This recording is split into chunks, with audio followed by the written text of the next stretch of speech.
Yo, what's up YouTube? It's your boy Improve. Also back with another NBA 2K17 video. As you guys read in the title today, we'll be going over the best build in NBA 2K17 to dribble the ball. To simply dribble the ball, embarrass your opponents, get some ankle breakers, speed boost, and etc. So be sure to hit that like button. Let's get 600 likes on this YouTube video. If you're new to the channel, be sure to hit that subscribe button. But let's talk about this. So as you guys know, if you've been a subscriber for a while, I have two players that I mainly play with, which is a playmaker and a point forward. My 6'5 playmaker and my 6'10 point forward.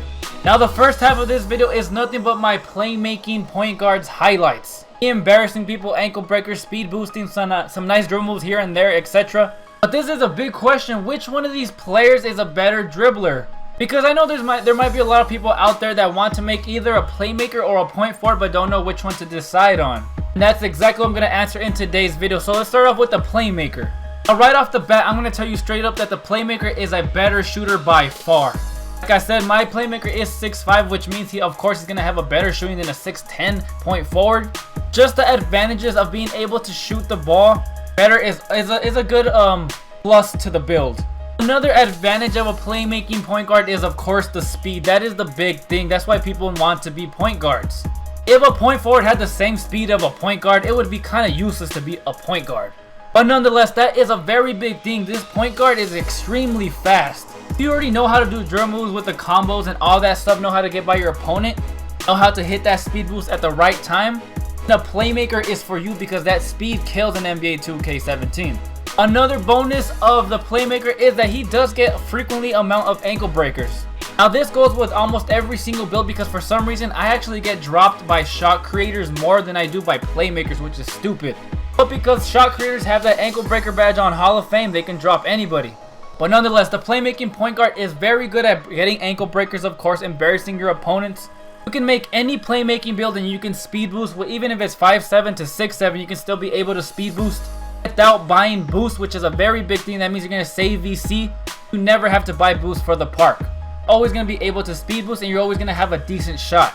That is one thing that I do love about my playmaker, is that I don't have to spend any VC on him. His attributes are already good enough to embarrass people at the park. The only thing with the playmaker, of course, is that he does have an inconsistent jump shot. Sometimes you'll be on fire, you'll feel like a sharpshooter, and then some other games you'll feel like a damn slasher, missing every other shot. Now right here I have my point forwards highlights for the rest of the video. Now one thing, when you guys look at these highlights, I want you guys to look at the animations I get once I beat my opponent, because that is the big thing that separates these two builds. I already gave you the pluses about a playmaker. Now let's talk about this point forward. Now the point forward, of course, I am 6'10 with my arm length maxed out, which it means that he has the longest arms that you can possibly have on a small forward point forward. 6'10 at that. So right off the bat, I'm going to tell you that my big problem with this point forward is that you do have to buy VC every single game, which means, let's say you have 5,000 VC at the park. You're going to need to buy boost every single game if you want to be able to speed boost. Let's say you went on a 10-game win streak, you bought boost every single time. After that 10-game win streak, your VC will stay the exact same. It will not go up and it will not go down if you keep on buying boost and you keep on winning.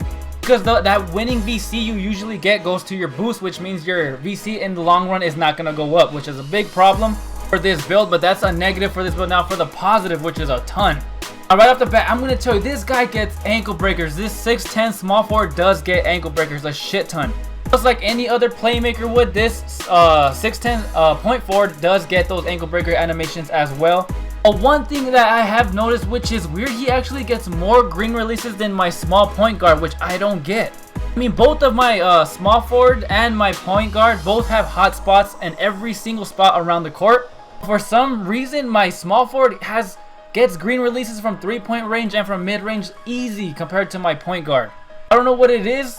I mean, if you look at it attribute-wise, my small forward does have a worse jump shot. Not by much, but still, I get tons of green releases with this small forward. I'm not even lying. But the main thing that separates these two builds is the animations. With this small forward, you can get contact dunks. Once you beat your opponent, since you're so damn tall, he is not going to be able to get to you. With these long arms, it's done. You're going to go up for a dunk animation, you're most likely going to get it. I think that is what separates these two builds. In my opinion, the small forward is a better dribbler overall. Of course, he is not fast, but he has those animations to his ability. And if you have the VC, go ahead and make this small forward 6'10 point forward, because in my opinion, he is the best dribbling build in NBA 2K17 just because of the animations he gets. But anyways guys, that is my opinion on the best build to dribble the ball period in NBA 2K17. If you guys are new to the YouTube channel, be sure to hit that subscribe button. Let's get 600 likes on this YouTube video for me. And as always guys, it has been your boy Emperor Mufasa, and I'll see you guys in the next one. Peace!